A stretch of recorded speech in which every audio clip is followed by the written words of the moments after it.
anak-anak kelas 9 MTS NU TBS Kudus. Untuk kali ini kita langsung saja lanjutkan materi. Berhubung materi yang tertulis dalam kitab sudah habis, jadi memang materi kelas 9 ini sangat sedikit. Mestinya materi yang sedikit itu bisa buat bekal 1 tahun, karena memang ada praktek-prakteknya. Berhubung kita tidak ada praktek, maka materinya memang mestinya kurang. Jadi untuk selanjutnya kita keluar dari kitab yang sudah ada yang kalian pegang. Jadi materinya saya buat sendiri, saya ambilkan dari kitab-kitab salaf. Yang kemarin kita membahas tentang sholat gerhana. Sedikit menyimpulkan kemarin agar tidak lupa. Jadi tata cara untuk melakukan sholat gerhana yaitu ada 3. Yang pertama 2 rakaat biasa seperti sholat sunnah zuhur. Kemudian cara yang kedua setiap 1 rakaat berdirinya ditambah 1 kali, berarti berdiri 2 kali, rukuk 2 kali, i'tidal 2 kali, sujud 2 kali, kemudian berdiri lagi menuju rakaat kedua. Itu cara yang kedua. Kemudian cara yang ketiga sama dengan cara yang kedua, cuman bedanya bacaan suratnya agak panjang. Kemarin ada urutan, yang pertama Al-Baqarah, kemudian Ali Imran, Al-Maidah, An-Nisa, dan seterusnya. Kemudian yang kemarin ketika kita melakukan sholat gerhana, jadi pelaksanaan sholat gerhana harus ketika gerhananya sedang berlangsung. Jadi ketika gerhana sedang berlangsung, itulah waktu untuk melaksanakan sholat gerhana. Kalau gerhananya belum mulai atau gerhananya sudah selesai, kesunahan atau perintah melakukan sholat gerhana sudah selesai. Jadi karena memang waktunya sudah selesai. Kemudian ketika gerhananya tertutup mendung, ini yang kemarin mestinya sudah kita bahas. Kalau gerhananya tertutup mendung, padahal di dalam kalender pada hari itu jam sekian sampai jam sekian ada gerhana. Ternyata pada jam yang ada di kalender, waktu yang ada di kalender, kebetulan langit dalam keadaan mendung, maka kita boleh melakukan sholat gerhana berdasarkan hisab. Jadi berdasarkan hisab yang tertulis ada kalender, itu pendapat yang pertama. Di antaranya pendapatnya Syekh Ibnu Suraij. Kemudian yang kedua pendapatnya Imam Ibnu Hajar, maka kita tidak perlu melaksanakan sholat gerhana karena memang gerhananya tertutup mendung. Jadi ada 2 pendapat. Yang pertama pendapatnya Ibnu Suraij, kemudian yang kedua pendapatnya Imam Syekh Ibnu Hajar. Kemudian selanjutnya bisa dilihat di layar. Kita membahas tentang sholat istisqa. Jadi sholat istisqa ini sholat yang bertujuan untuk memohon hujan. Jadi ketika di suatu daerah, di suatu kota atau di suatu negara keadaan airnya sedang berkurang, jadi untuk kebutuhan air sehari-hari kita kurang atau kekurangan air bersih. Jadi air melimpah tapi airnya kotor, tidak bisa dikonsumsi. Kemudian lagi sungainya airnya sudah mengering, maka kita dianjurkan untuk melakukan sholat istisqa untuk meminta hujan. Kemudian ketika kita melakukan sholat istisqa, ada beberapa proses yang harus dilakukan, yaitu sebelum sholat, dan ada proses yang dilakukan di dalam sholat dan khutbah, dengan tujuan supaya permohonan kita untuk meminta hujan lebih memungkinkan untuk dikabulkan oleh Allah. Saya jelaskan secara singkat saja karena waktunya memang sangat sempit. Yang pertama yaitu proses sebelum sholat. Jadi sebelum sholat, sebelum imam mengajak sholat, alangkah lebih baiknya imam mengajak masyarakat untuk bertaubat. Di antaranya bertobat kemudian memperbanyak istighfar, bersedekah, menghentikan maksiat dan kezaliman, serta berdamai dengan muslim yang lain yang dimusuhi. Jadi kenapa imam mengajak masyarakat untuk melakukan hal-hal tersebut? Karena barangkali dengan kita melakukan taubat, memperbanyak istighfar, Allah eh, lebih bisa menghargai. Jadi yang kita lakukan bisa dikabulkan oleh Allah karena kita memang manusia yang banyak dosa, maka para imam mengajak para masyarakatnya untuk bertobat, beristighfar, bersedekah dan lain-lain tadi. Kemudian selanjutnya, sebelum kita melakukan sholat, dianjurkan melakukan puasa selama 3 hari. Jadi hari pertama, kedua, ketiga kita melakukan puasa, kemudian di hari keempatnya baru kita melakukan sholat istisqa. Di hari keempat kita melakukan sholat istisqa, kita bersama-sama keluar ke tanah lapang di lapangan. Kemudian pakaian yang dipakai tidak seperti ketika sholat id. Jadi ketika sholat id, pakaian yang dipakai disunahkan pakaian yang terbaru, yang paling bagus yang dimiliki. Akan tetapi kalau melaksanakan sholat istisqa, pakaian yang digunakan pakaian sehari-hari, jadi pakaian biasa. Untuk pelaksanaannya ada 2 pendapat. Yang pertama, menurut Imam Romli lebih baik dilakukan di lapangan. Jadi menurut pendapatnya Syekh Imam Romli, ketika melakukan sholat istisqa lebih baik dilakukan di lapangan, kecuali pada 3 masjid. Jadi ketika ada pilihan antara lapangan atau 3 masjid, 3 masjid yaitu Masjidil Haram, Masjidil Aqsa, kemudian Masjid Nabawi. Jadi kecuali di 3 masjid tersebut ini lebih utama. Tapi kalau kita keadaannya di Indonesia ini jauh dari 3 masjid tadi, kita lebih baik ya memang dilakukan di lapangan. Itu pendapat yang pertama menurut Syekh Imam Romli. Kemudian yang kedua, menurut Syekh Ibnu Hajar lebih baik dilakukan di lapangan secara mutlak. Jadi baik di tempat tersebut dekat dengan 3 masjid tadi ataupun jauh dengan 3 masjid tadi, maka yang lebih utama tetap dilakukan di lapangan. Kemudian siapa saja yang disunahkan melakukan sholat gerhana? Semua orang, jadi orang tua, mulai dari orang tua, anak-anak, kemudian orang yang lemah secara fisiknya, ini dianjurkan ikut dalam sholat istisqa. Kemudian ditambah lagi bagi yang mempunyai ternak dianjurkan membawa ke tempat lokasi sholat, akan tetapi tempatnya agak dijauhkan, jangan diikutkan soft jejer-jejer, jangan.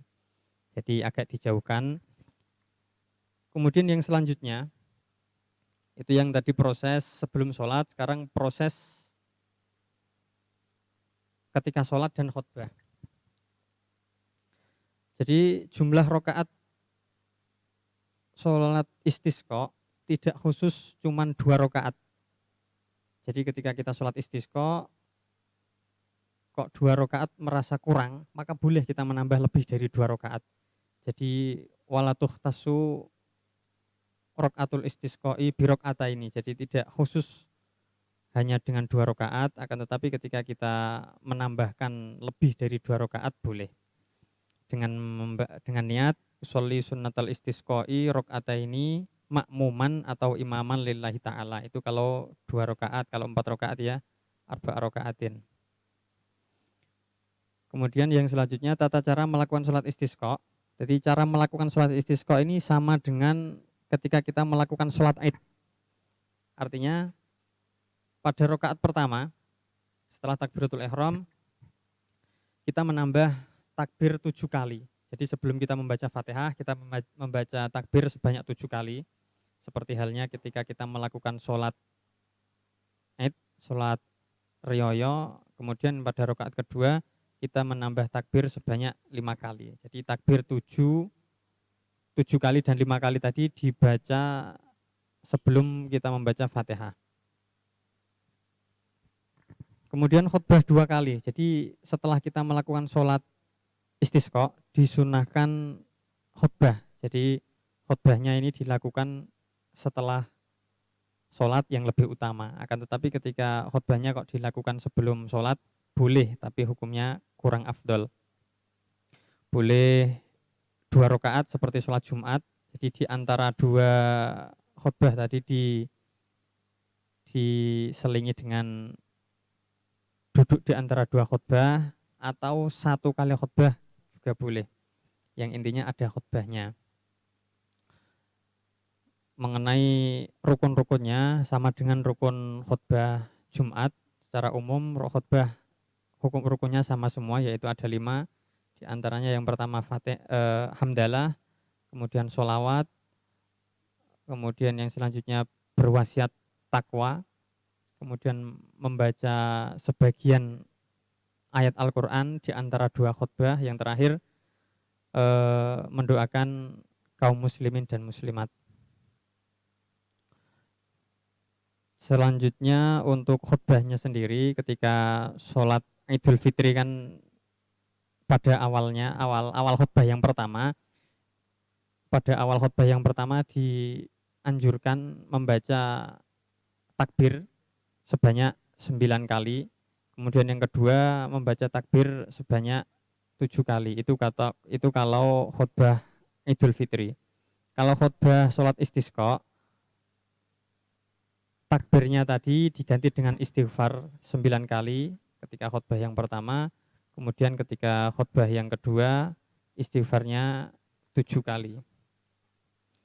Untuk syahadat istighfar bebas, akan tetapi di sini saya beri contoh dalam teks di layar, astaghfirullahaladzim alladzi la ilaha illa huwal hayyul qayyum wa atubu ilaih. Tidak harus menggunakan redaksi istighfar yang itu. Jadi mengenai redaksi istighfar bebas, yang penting isinya meminta ampun. Kemudian dalam khutbahnya khatib menghimbau, istilahnya menghimbau kepada para jamaah supaya memperbanyak istighfar dengan menggunakan kata-kata istaghfiru rabbakum innahu kana ghaffara yursilis samaa alaikum midrara. Itu yang dibaca oleh khatib. Kemudian poin selanjutnya, pada perkiraan 2/3 khutbah yang kedua. Jadi untuk memudahkan, di tengah-tengah khutbah yang kedua, khatib ketika khatib berdoa, jadi disunahkan menghadap ke arah kiblat. Jadi ketika khutbah kan khatib menghadapnya ke timur. Kalau di Indonesia khatib menghadapnya ke timur. Akan tetapi ketika di tengah-tengah khutbah yang kedua, di tengah-tengah doa, khatib dianjurkan menghadap ke kiblat, kemudian membalik posisi rida atau selendang yang dipakai di pundak. Jadi selendang yang bawah dibalik di atas, kemudian yang ujung bawah dibalik ke ujung yang atas. Jadi ini kenapa kok dianjurkan seperti ini, karena ini tafaul. Jadi mengharap kebagusan dengan perpindahan posisi rida, posisi selendang yang dipakai. Para jamaah juga berharap supaya keadaan yang sedang kekurangan air ini dibalik menjadi keadaan yang berkecukupan air. Kemudian setelah itu selesai, diikuti oleh para jamaah. Jadi ketika imamnya menghadap ke arah kiblat, membalik ridanya, maka para jamaahnya juga ikut membalikkan ridanya. Kemudian setelah itu kembali menghadap ke timur, menghadap ke para jamaah, kemudian melanjutkan khutbahnya. Jadi mungkin itu sekilas tentang sholat istisqa. Memang materinya sangat singkat. Ini berhubung yang waktunya sudah lebih setengah jam. Maka saya kembalikan ke host. Monggo. Baik, demikianlah materi pembiasaan ibadah. Apabila ada yang kurang jelas atau ingin ditanyakan, silakan saya beri waktu 5 menit untuk menuliskan pertanyaannya atau bisa raise hand. Kami persilakan.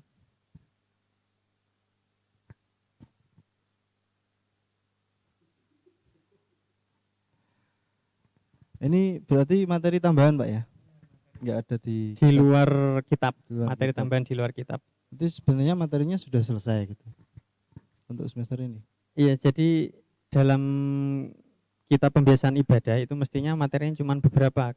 Untuk kelas 9 materinya cuma 6 atau 7 bab saja. Oh, ya. Mestinya kalau kita belajarnya tatap muka ini cukup, karena memang Ada biasanya ada prakteknya. praktek. Praktek kan lumayan memakan Iya. waktu. Kemudian di akhirnya biasanya saya wajibkan untuk menghafal Surat-surat setoran tahlil. Jadi tahlil. untuk kelas 9 setoran tahlil. Oke. Karena memang kita belajarnya model seperti ini, jadi materinya kurang yang ada Kurang ya. di kitab. Jadi untuk besok-besok saya Berarti ambilkan, saya pilihkan dari kitab-kitab yang besar-besar supaya babnya lebih besar. Itu. berarti nanti kalau sudah tatap muka, masuk tatap muka, langsung prakteknya saja. Kalau sudah tatap muka tinggal praktek saja karena materi sudah Sudah tersampaikan disampaikan semua lewat ya. daring. Ada pertanyaan Pak Pratap? Nggak ada. Kalau nggak ada, saya cukupkan sekian dari materi pembiasaan ibadah. Ini sudah selesai. Pada Bapak Nafidil, apabila ada yang disampaikan, kami persilakan.